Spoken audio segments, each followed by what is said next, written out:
నెల్లూరు జిల్లా బుచ్చిరెడ్డిపాలెంలో బీజేపీ 45వ ఆవిర్భావ దినోత్సవ కార్యక్రమం ఘనంగా జరిగింది. ఈ సందర్భంగా పట్టణ అధ్యక్షులు మోహన్, బీజేపీ నేత సూరి పార్టీ జెండాను ఆవిష్కరించారు. బీజేపీ ప్రస్థానం 2 సీట్లతో ప్రారంభమైందని వారు తెలిపారు.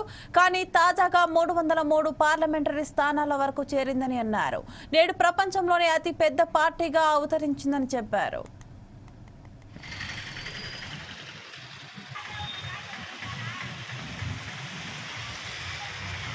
భారతదేశంలో మెజారిటీ ప్రజల మనోభావాలకు అనుగుణంగా పార్టీ నిర్మాణం చేసుకుంటూ ఆనాడు వాజ్పేయి గారు, అద్వానీ గారు వారి ద్వయంలో అయోధ్య నిర్మాణం కోసమై కొన్ని లక్షల మందిని హిందూ సమాజాన్ని జాగృతం చేసి ఆనాడు అయోధ్య కళ చేపట్టడంలో కానీ, తర్వాత అధికారం చేపట్టిన తర్వాత ఆర్టికల్ 370 తీసుకురావడంలో కానీ, నిన్న హిందువుల మెడ మీద కత్తి లాంటి వక్ఫ్ చట్టాన్ని నిర్మూలించే దిశగా భారతీయ జనతా పార్టీ దేశ ప్రజల ఆకాంక్షలకు అనుగుణంగా పరిపాలన సాగిస్తూ వస్తున్నది. ఆ విధంగా ప్రజల ఆకాంక్షలు అనుగుణంగా నడుచుకోవడం వల్ల గత 15 సంవత్సరాలుగా శ్రీ నరేంద్ర మోదీ మోదీ గారి నాయకత్వంలో అప్రతిహితంగా బీజేపీ ప్రభుత్వం కొనసాగుతూ ప్రజల మన్ననలు పొందుతూ భారతదేశంలో పేద ప్రజలు సంపన్న వర్గాల జాబితాలో రావడానికి అహర్నిశలు నిజాయితీగా కష్టపడుతూ ప్రజల మన్ననలు పొందుతూ పార్టీ దిగ్విజయంగా నడుస్తూ వస్తున్నది.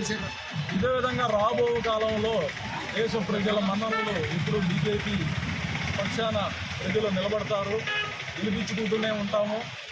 ఈ యొక్క భారతదేశంలో మెజారిటీ ప్రజల మనోభావాలు ఏ పార్టీ అయితే గౌరవిస్తుందో ఆ పార్టీనే ప్రజలు ఎన్నుకుంటారు.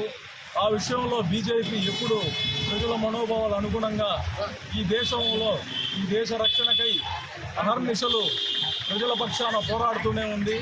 కాబట్టి ప్రజలు అధికారం బీజేపీకే ఇస్తూనే ఉంటాము. ఎవరైతే ప్రజల ఆకాంక్షల కోసం పనిచేస్తుందో ఆ పార్టీయే ఈ దేశంలో మనగలుగుతుంది. రాజకీయ నాయకులు ఈ విషయాన్ని గమనించుకుంటే మంచిది. కొంతమంది హిందువుల పక్షాన కాకుండా వ్యతిరేకంగా నడుచుకుంటున్నారు. ఇది మంచి పద్ధతి కాదు.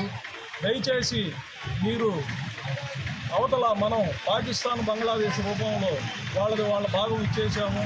తిరిగి ఇక్కడ హిందువుల రక్షణార్థం ఏ చట్టాలు అయితే జరగాలో వాటికి మద్దతు ఇవ్వండి. దయచేసి మీరు ఇంకా హిందువులకు ద్రోహం చేసి దేశ వ్యతిరేకులుగా.